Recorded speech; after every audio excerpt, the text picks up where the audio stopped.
Iglesia ha tenido que responder a la pregunta de cómo y cuándo se van a cumplir las promesas que Dios le hizo a Israel en el Antiguo Testamento. Lo que estás comentando ahora, sí. En consecuencia, han surgido diferentes formas de abordar este asunto. Una de ellas es la posición reformada tradicional que ve a la Iglesia como el cumplimiento final de las promesas hechas a Israel. En otras palabras, las promesas hechas a Israel en el Antiguo Testamento apuntan hacia la Iglesia. Otra forma de abordarlo es la llamada teología de los dos pactos, que afirma que Dios hizo dos pactos diferentes, uno con Israel y otro con la Iglesia. Esta postura sostiene que el plan de redención es diferente para Israel y para la Iglesia. La siguiente forma de acercarse a este asunto es la teología del reemplazo extremo, que afirma que, puesto que Israel rechazó a Cristo como el Mesías, el Padre reemplazó radicalmente a Israel por la Iglesia gentil. Y finalmente, tenemos la posición dispensacionalista, que es de lejos la postura más popular dentro del evangelicalismo en lo que tiene que ver con la relación de la iglesia contemporánea con Israel. Pero, ¿qué relación guarda el dispensacionalismo con la iglesia de hoy? ¿Cómo surgió esta postura doctrinal? ¿Y cuál es su conexión con el apoyo que los evangélicos brindan al Estado de Israel en la actualidad? Empecemos haciendo un breve análisis histórico del dispensacionalismo. En gran medida, debido a la influencia del puritanismo, en el siglo XVIII, la mayoría de los protestantes británicos...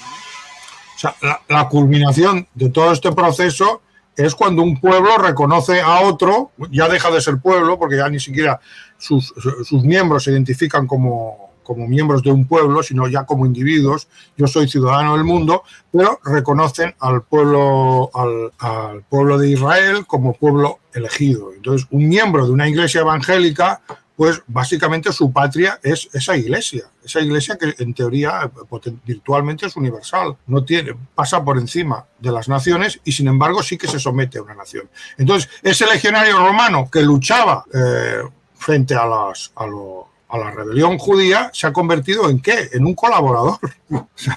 En un colaborador. Primero coge una doctrina, la convierte en doctrina oficial del Imperio Romano y luego ya lo siguiente es la disolución de su propia nación, pero no solo eso, al final se postra ante el pueblo elegido. Y este es el final del proceso, lleva 2000 años, pero esa es la culminación del cristianismo. Quiero que lo tengáis muy claro, porque todo apunta en esa dirección y por eso hay millones y millones de fundamentalistas evangélicos que son sionistas cristianos. Ellos son la avanzadilla de algo que está pasando en todos los ámbitos del cristianismo. Hombre, claro que hay resistencias, pero resistencias en nombre de ¿qué? De la Iglesia. Es como lo que hemos dicho antes de criticar el sionismo, pero desde los derechos humanos, el liberalismo, la versión religiosa, hay un texto y un subtexto.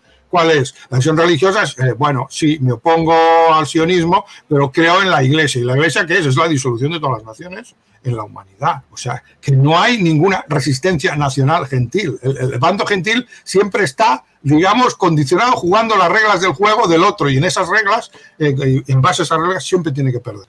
Seguimos. Los estadounidenses eran postmilenialistas optimistas. Básicamente, creían que el milenio del que habla Apocalipsis llegaría a través de la difusión del cristianismo en el mundo, en un sentido político y social. Sin embargo, la Revolución Francesa y otros acontecimientos turbulentos llevaron a un incremento de la popularidad del premilenialismo, la creencia de que Cristo regresaría antes del milenio. Debido a los terribles acontecimientos, los evangélicos británicos y norteamericanos empezaron a asumir una visión más pesimista del mundo. Esto sumado a la creencia de que la Biblia debía interpretarse de forma, podríamos decir que literalista, desembocó en un auge del entusiasmo por interpretar los sucesos como señales del fin. Para principios y mediados del siglo XIX, los grupos protestantes que esperaban un fin inminente de los tiempos se extendieron como pólvora por todo el mundo evangélico. Todo este fervor en la iglesia apuntó a la figura de John Nelson Darby, un pastor, teólogo y escritor británico que es considerado el padre del dispensacionalismo moderno. Como la mayoría de los evangélicos en la época, Darby fue un premilenialista, lo que significa. Fijaos en este dato, y es que el sionismo cristiano aparece antes que el sionismo judío, que es Theodor Herzl, finales del siglo XIX, pero ya antes tenemos un sionismo cristiano. O sea, que son los propios cristianos los que de motu propio y en función de sus creencias bíblicas desarrollan la idea del sionismo. Cuidado, esto es gravísimo. A mí me han dicho que el sionismo y el cristianismo no tienen nada que ver. Entonces, ¿cómo se explica que el sionismo surja antes como proyecto político, desde el retorno de los judíos a Israel surja antes en el campo cristiano. Sí, ya sé, es cristiano evangélico, pero las razones las acabo de explicar antes, ¿no? Pero de la matriz, los evangélicos son los que están más cerca del mensaje cristiano, que son las Sagradas Escrituras. La Iglesia Católica creó su propia doctrina, se inspiró en filósofos griegos, incluso, fue como la carcasa que incubó el huevo, la incubadora, digamos, de lo que iba a venir después. Pero luego ya cuando se desarrolla ese cristianismo escritural, ese cristianismo bíblico de las Sagradas Escrituras, él mismo, desde su interior, genera el sionismo, que es un sionismo cristiano. Esto es gravísimo, y que me diga que el sionismo no tiene nada que ver con el cristianismo, pues que se lea un poco el libro de Cícer y ahí lo verá. Está hablando de Derby, de toda esta gente. Esta gente no eran judíos, eran evangélicos, digamos. Luego te comento algunos mensajes que están escribiendo de pone Claudia, creo que está en la universidad, está estudiando filosofía. Bueno, se vienen unos mensajes muy interesantes que luego al final los comentaremos. Seguimos con él. Significa que creía que Cristo regresaría a la tierra antes del milenio. Al igual que otros premilenialistas de la época, Darby desarrolló un sistema de dispensaciones que describía cómo Dios ha interactuado e interactuará con la humanidad a lo largo de la historia, y cómo entender varios textos de la Biblia basándose en las diferentes dispensaciones a las que iban dirigidos. Sin embargo, para comprender mejor el papel de Darby en este contexto, es importante destacar que en aquel momento casi todos los premilenialistas eran historicistas. El premilenialismo historicista interpretaba las profecías bíblicas como proceso. Algunas ya se habían cumplido en ese momento y otras estaban cumpliendo. El historicismo había llevado al desarrollo de diversas cronologías proféticas y a la fijación de fechas para el regreso de Cristo. En contraste, Darby abrazó un premilenialismo futurista que interpretaba las profecías bíblicas como relacionadas únicamente con la época previa al segundo advenimiento de Jesús y con los eventos que rodearían y seguirían a su segunda venida. Entre otras creencias distintivas de la posición de Darby, lo que queremos hacer notar es la innovadora creencia de que la Biblia contenía dos mensajes distintos, uno para Israel y otro para la iglesia. Según Darby, estos dos mensajes eran aplicables en dispensaciones separadas porque Israel y la iglesia desempeñaban dos papeles distintos en el plan de Dios para la humanidad. Para Darby, la iglesia no era en modo alguno el nuevo Israel y ninguna de las promesas de Dios a Israel había sido transferida a la iglesia. Para él, una lectura al pie de la letra de la Biblia solo sería coherente y comprensible si se distinguían adecuadamente estos dos mensajes. Fijaos, el dato es muy importante porque está reconocido en concepciones. Sí, desde la propia... Este señor a mí no me conoce de nada, pero evidentemente Darby tampoco me conocía, ¿no? Pero está diciendo que hay dos mensajes, uno para Israel, que es nacionalista, es el pueblo elegido, y otro para la iglesia. La iglesia es el resto de los pueblos que se disuelven en la humanidad. Fijaos que esto es muy claro, las naciones se disuelven, pero queda una. Entonces, desde el bando cristiano, ¿cómo puedes defender tu identidad nacional? No puedes. Porque toda la finalidad del cristianismo es precisamente la iglesia, la humanidad, la hermandad, lo que ellos llaman la comunión. Es el paso siguiente, es el comunismo. La comunión en la iglesia de todos los individuos, no los pueblos como pueblos, los individuos por separado, como los granitos de arena de una playa con las naciones ya disueltas, con la figura de un mestizo universal en la iglesia. En la iglesia, que es, digamos, pues la nueva patria, que es para toda la humanidad, excepto el pueblo elegido, que es ante el cual se postrarán, según la profecía judía, las naciones, porque unas naciones ya sometidas. Y esta es la dualidad del mensaje que llevo años yo, sin conocer a este Darby, esto ha sido posterior, ¿no? Simplemente leyendo a Nietzsche lo vi claro que hay, pues, en la Biblia esta duplicidad entre Antiguo Testamento, que se seculariza como sionismo, y Nuevo Testamento, que se seculariza como liberalismo, y todas las formas de progresismo, anarquismo, comunismo, que son todas antiestado y defendiendo el concepto de humanidad por encima del de nación, que es puramente instrumental.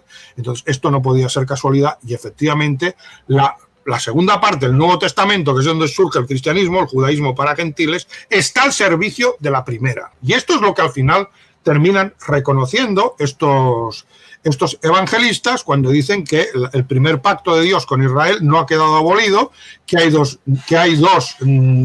dos designios de Dios, uno para Israel y otra para la iglesia, que la iglesia es el resto de la humanidad. Y claro, ya sabemos cuál es ese mensaje y qué consecuencias tiene para las naciones gentiles, todas, la desaparición. Yo recuerdo la pregunta que le hice, es que estaba buscando en Twitter cuál es el nombre del usuario, tiene un usuario, un nombre muy largo y nunca me acuerdo, pero bueno, es una de estas perfiles patriotas ultracatólicos de, bueno, el típico perfil, ¿no? Y dijo, hacedme una pregunta, la que queráis, la contestaré sin pelos en la lengua, algo así. Y le pregunté, ¿Dios o patria? Y me dijo, sin dudarlo, Dios, porque la patria es algo terrenal. Digo, vale, no tengo más preguntas, señoría. Exacto, Yo te respeto, pero ya está, me queda claro la postura que coincide con lo que dice Jaume. Es la prueba del algodón, hacérsela a cualquier patriota y veréis, claro, cuando él dice Dios, cuidado, dirá, qué generoso, no, para él Dios es su salvación, cuidado, no os engañéis. Es como han metido el veneno, o sea, potenciando los intereses del individuo, prometiéndole el paraíso,